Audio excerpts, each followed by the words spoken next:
Jediné očkovanie proti rakovine. Už asi viete, čo znamená skratka HPV.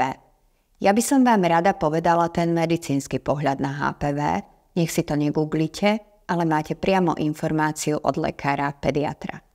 Áno, HPV môže spôsobovať rakovinové ochorenia rôzneho typu. To riziko je asi 20%. So zvyškom HPV infekcií si telo poradí samo a počase odoznejú. Ale práve tých 20% prípadov svieti červenou vlajkou. A preto je dobré vedieť, ako sa chrániť. Áno, HPV sa týka aj chlapcov, nielen dievčat. Nenechajte sa pomýliť, keď počujete spojitosť HPV len s rakovinou krčka maternice.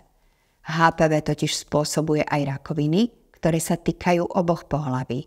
Ústnej dutiny, hrtana, konečníka, ako aj vagíny a penisu. Niektoré typy HPV môžu spôsobiť rôzne typy rakoviny, aj dlhú dobu po nákaze vírusom.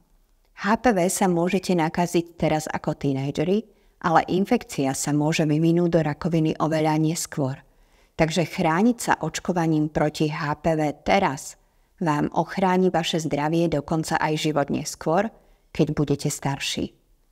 Účinnou prevenciou pred HPV je očkovanie. Je odporúčané čím skôr, ideálne ešte predtým, ako ste mali možnosť byť vystavení HPV infekcii. Ale nikdy nie je neskoro.